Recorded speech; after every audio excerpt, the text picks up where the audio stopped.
मेरे प्यारे बच्चों, यह वीडियो कक्षा 7 के लिए है। नई दीप मणिका संस्कृत पाठ्य पुस्तक के वीडियो के इस भाग में आज हम लोग इस पाठ्य पुस्तक के पहले पाठ के बारे में जानेंगे। इस पाठ का पहला पाठ वह वार्तालाप से शुरू होता है, जिसे बातचीत कहते हैं। इस पाठ के अंतर्गत वार्तालाप जो है वह बोलने और सुनने के आधार पर कहा जाता है। जैसा कि जानते हैं कि सुनने वाले को हम लोग मध्यम पुरुष कहते हैं और बोलने वाले को उत्तम पुरुष के नाम से जाना जाता है। और उत्तम पुरुष जानते भी हैं, चाहे वह नाम हो या सर्वनाम का शब्द हो। तो इसके अनुसार से हमें पहले इस पाठ को जानने के पहले वार्तालाप को समझना चाहिए। जैसे अगर कहते हैं कि तुम छात्र हो, तो इसका अगर बोलने वाला कहेगा तो वह कहेगा मैं छात्र हूँ। तो यहाँ पर वाक्य में छात्र शब्द वही रह गया, लेकिन तुम के स्थान पर मैं और हो के स्थान पर हूँ हो गया। उसी अनुसार से संस्कृत में भी होता है। तो इस तथ्य को जानना आवश्यक है तथा इसके साथ में ही इस पाठ में लृट लकार का भी प्रयोग किया गया है और इसलिए लट लकार और लृट लकार इन दोनों लकारों को जानना हमारे लिए आवश्यक है।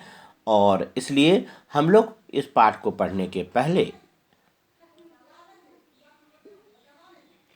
व्याकरण के भाग को जानेंगे।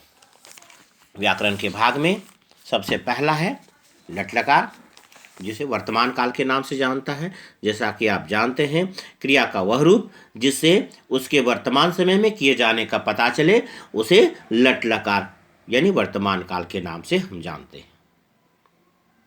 और वर्तमान काल को संस्कृत में लट लकार के नाम से जानते हैं।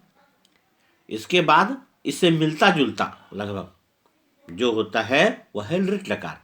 इसमें अंतर सिर्फ इतना है कि उसमें मध्य में ईस्य लगता है और जो विभक्तियां इसमें लगाई जाती हैं क्रिया के साथ में यानी धातु के साथ में, तो वह विभक्ति सेम होता है। जैसे अगर कहेंगे पठति, तो इसका अगर लृट लकार रूप होगा तो वह होगा पठिष्यति।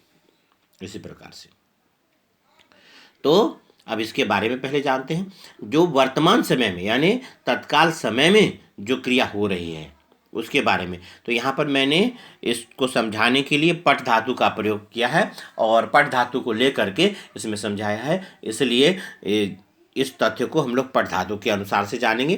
तो जैसा कि उदाहरण में लिया है, पठति यह वह के लिए होता है, पढ़ता है, और पठता का प्रयोग द्विवचन में किया जाता है वे दो पढ़ते हैं के लिए, और पठंती का प्रयोग वे सब पढ़ते हैं के लिए करते हैं। लट लकार वर्तमान काल के क्रिया का यह 3 रूप प्रथम पुरुष में किया जाता है। प्रथम पुरुष यानी जिसके बारे में हम बात करते हैं, जिसके बारे में हम बात करते हैं और जो हमारी बातों को सुनता है, ये दोनों आदमी जो मिलकर के जिसके बारे में बात करते हैं उसे प्रथम पुरुष में कहते हैं। तो उसमें ती तह अंति का प्रयोग होता है क्रिया के साथ में, इसलिए यहाँ पर पठति पठता पठंती का प्रयोग किया गया है। यह वर्तमान काल में होता है। अब है लृट लकार भविष्यत काल, क्रिया का वह रूप जिससे उसके आने वाले समय में किए जाने की संभावना का पता चलता है, यानी आने वाले समय में किए जाने का पता चले उसे लृट लकार कहते हैं, यानी क्रिया आने वाले समय में की जाएगी। जैसे कहते हैं पठिष्यति, तो पठिष्यति का मतलब होता है वह पढ़ेगा, वह के लिए पढ़ेगा। तो कहते हैं जिसके बारे में बात कर रहे हैं उसके लिए कहते हैं पढ़ेगा। पठिष्यतः द्विवचन, तो इसमें होता है वे दोनों यानी वे दो पढ़ेंगे, और पठिष्यन्ति वे सब पढ़ेंगे।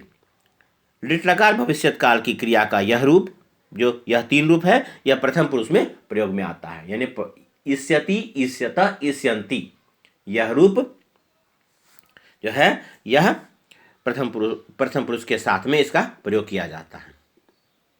यह तो था प्रथम पुरुष जिसके बारे में हम बात करते हैं। अब लट लकार वर्तमान काल में मध्यम पुरुष में जो क्रिया का प्रयोग करते हैं। यानी अगर कहेंगे पढ़ते हो तो उसके लिए क्या होगा, तो उसके लिए होता है पठसी। अगर कहेंगे तुम दो पढ़ते हो तब होगा पठथा। पठसी, पठथा और पठत, यह 3 क्रिया है। इसका अर्थ क्रम से इस प्रकार से होगा। पठसी मतलब सुनने वाले को हम लोग श्रोता के नाम से जानते हैं। जैसे श्रोता के लिए इन क्रियाओं का प्रयोग होता है, तो कहते हैं त्वम पठसी मतलब तुम पढ़ते हो, और युवाम पठथा मतलब तुम दोनों पढ़ते हो, और यूयम पठत तो तुम सब पढ़ते हो। तो इसके लिए इन क्रियाओं का प्रयोग होता है पठसी, पठथा, पठत। इन क्रियाओं का प्रयोग सुनने वाले यानी मध्यम पुरुष के लिए किया जाता है। लिट लकार भविष्यत काल में मध्यम पुरुष में जो क्रियाएं होती हैं वह उससे भिन्न होती हैं। उसी के अनुसार से बीच में खाली ईस्य लग जाता है। जैसे पठसी है तो मध्य में ईस्य लगेगा तो हो जाएगा पठिष्यसि। पठिष्यसि मतलब तुम पढ़ोगे। पठिष्यथ मतलब तुम दोनों पढ़ोगे, और पठिष्यथ मतलब तुम सब पढ़ोगे। इस अनुसार से होगा। तो पठिष्यसि, पठिष्यथः, पठिष्यथ मतलब तुम सब पढ़ोगे। सुनने वाले के लिए लिट लकार भविष्यत काल में इन क्रियाओं का प्रयोग होता है। अगर वाक्य में पठसी दिया हुआ है और अगर उसके स्थान पर लिट लकार का प्रयोग करना है तो उसके स्थान पर हम लिखेंगे पठिष्यसि। अगर पठिष्यथः दिया हुआ है उसके स्थान पर लिट लकार का प्रयोग करना है तो पठिष्यथः, और अगर पठिष्यथ लिखा हुआ इस अनुसार से यानी पठथा है। हाँ, पठसी लिखा है तो पठिष्यसि। पठथा लिखा हुआ है उसके स्थान पर पठिष्यथः, और अगर पठथ लिखा हुआ है उसके स्थान पर पठिष्यथ। सिर्फ मध्य में ईस्य लग जाएगा और विभक्तियां वही रहेंगी, समान रहेंगी। तो यह लिट लकार यानी भविष्यत काल का रूप हो जाएगा सुनने वाले के लिए। इस प्रकार से क्रम से है। लट लकार में पठसी, पठथा, पठत, और लिट लकार में पठिष्यसि, पठिष्यथः, पठिष्यथ। इतना तक क्लियर है। इसके बाद है, अब है सुनने वाले के बाद में सबसे अंत में संस्कृत व्याकरण में उत्तम पुरुष अपने आप को रखा जाता है। इसलिए सबसे पहले हम लोग लिखते हैं प्रथम पुरुष, मध्यम पुरुष, और उसके बाद में सबसे नीचे में उत्तम पुरुष। तो लट लकार वर्तमान काल में उत्तम पुरुष में जो क्रियाएं होती हैं वह पठ धातु में अगर लेंगे तो उसमें कहेंगे पठामि, यानी मैं पढ़ता हूँ। पठावह अगर है तो उसका मतलब होता है हम दोनों पढ़ते हैं। पठामा है तो हम सब पढ़ते हैं। बोलने वाले वक्ता के लिए इन क्रियाओं का प्रयोग लट लकार में किया जाता है। इसके बाद लिट लकार में जैसा कि मैंने उसमें कहा था कि बीच में ईस्य लगेगा और क्रिया का जो रूप है वह विभक्ति रूप भी वही रहता है। सी था थ, इसमें भी आमी आमा सेम रहेगा, मध्य में ईस्य लग जाएगा। तो क्रिया के रूप में भविष्यत काल में जब उत्तम पुरुष का प्रयोग में जो क्रिया का प्रयोग करेंगे वह होगा पठिष्यामि। पठिष्यामि का मतलब होगा मैं पढ़ूंगा।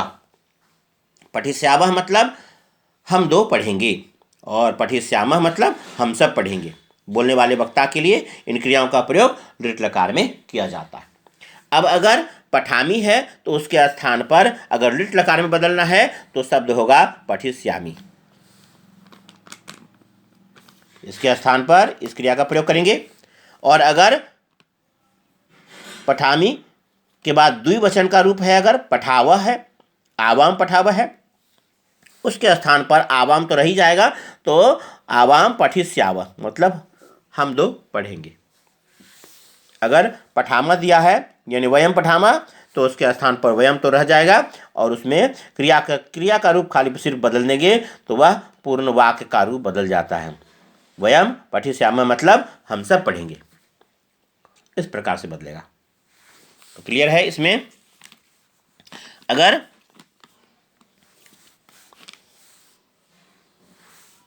पठती है तो उसके स्थान पर लिट लकार में पठिष्यति हो जाएगा। अगर पठता है तो उसके स्थान पर पठिष्यता हो जाएगा। और अगर पठंती है तो उसके स्थान पर पठिष्यन्ति हो जाएगा। इस प्रकार से होगा प्रथम पुरुष में। मध्यम पुरुष में अगर पठसी दिया हुआ है तो इसके स्थान पर पठिष्यसि, अगर पठथ दिया हुआ है उसके स्थान पर पठिष्यथ, और अगर पठथ दिया हुआ है तो उसके स्थान पर पठिष्यथ। पठामी है तो पठिष्यामि, पठावा है तो पठिष्यावः, और पठामः है तो पठिष्यामः। इस प्रकार से चेंज करेंगे। तो यह था वह चेंजिंग का तथ्य, और इसके साथ साथ में यह पिछले क्लास का यह रिवीजन है।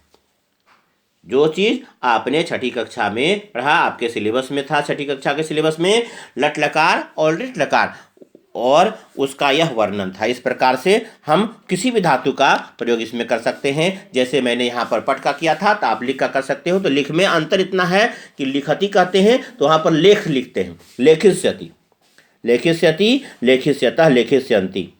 उसी अनुसार से होगा लेखिष्यसि, लेखिष्यथ, लेखिष्यथ, और लेखिष्यामि, लेखिष्यावः, लेखिष्यामः। लिट लकार में इसका प्रयोग करेंगे। और अगर लट्टकार का प्रयोग करेंगे तो उसमें कहेंगे लिखति, लिखतः, लिखन्ति प्रथम पुरुष, और मध्यम पुरुष में लिखसि, लिखथा, लिखथ, और उत्तम पुरुष में लिखामि, लिखावः, लिखामः।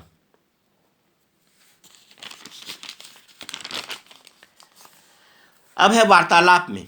तुम का जवाब हमेशा जानते हैं कि मैं से दिया जाता है। अगर कोई पूछे कि तुम कौन हो तो कहते हैं मैं छात्र हूँ।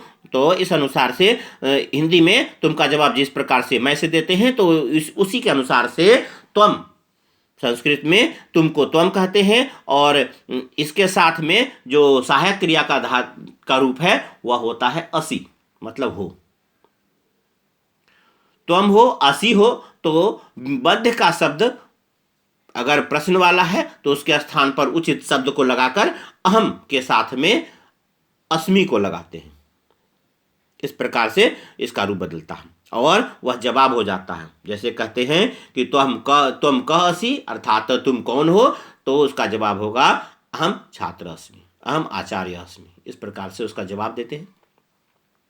अगर युवाम है, दो के लिए कहा गया है, तुम दोनों कौन हो कहते हैं, तो वहां पर होगा प्रश्न होगा युवाम कौ स्थ, तो उसका जवाब होगा आवाम छात्रो स्व, क्योंकि वहां पर छात्रो वह द्विवचन का शब्द होगा। छात्रा के स्थान पर छात्रो चेंज कर देंगे क्योंकि दो छात्र हैं, इसलिए वहां पर तो युवाम कौ पूछा गया है। कौ मतलब कौन दोनों, और स्था मतलब हो, तुम दोनों कौन हो, युवाम कौ स्था, तो उसके स्थान पर होगा आवाम छात्रो स्व।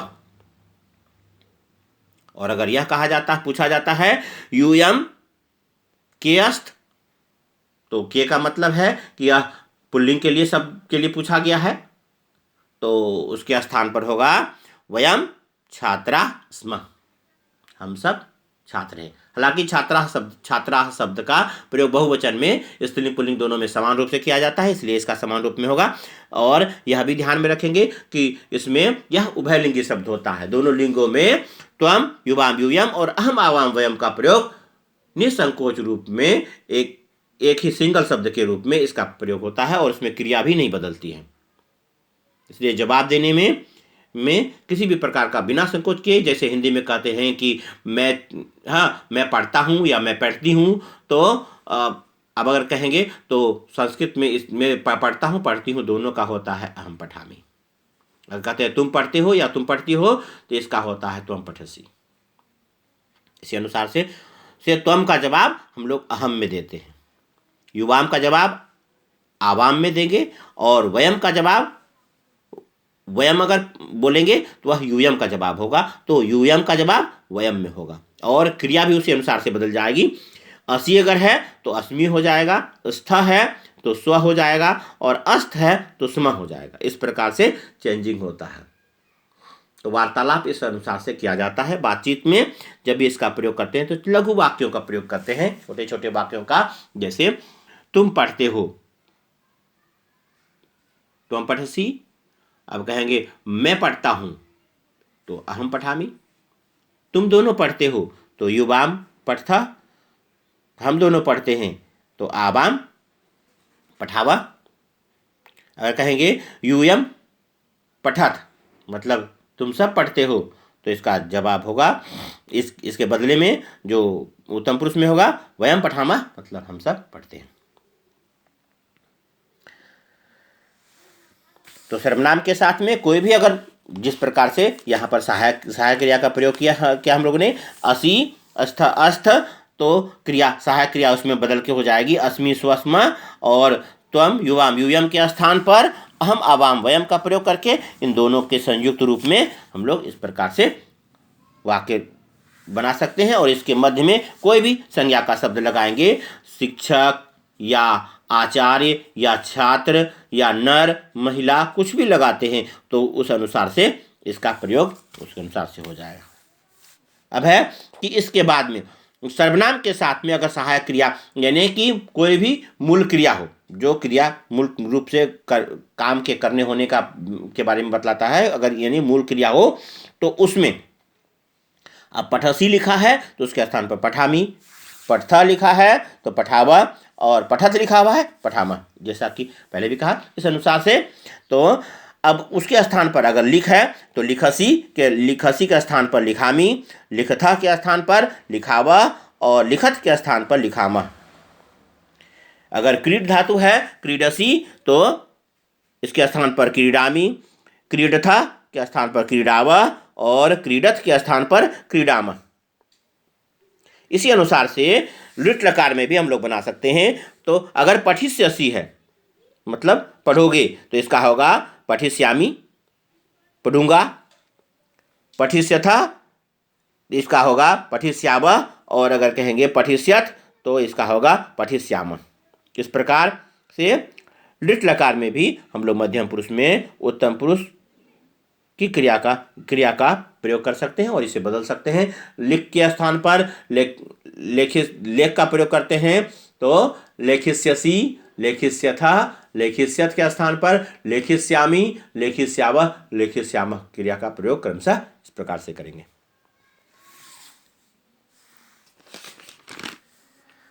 इस तथ्य को सुने, समझे और अपनी सुविधा के अनुसार से रिपीट करें, क्योंकि यह पहला स्टेप है। इसे समझने के पश्चात ही आपको पाठ समझ में आएगा। अच्छी तरह से आप पाठ के प्रश्नोत्तर को हल करने में आपको कठिनाइयाँ नहीं होंगी और आप उसे समझ सकेंगे। धन्यवाद।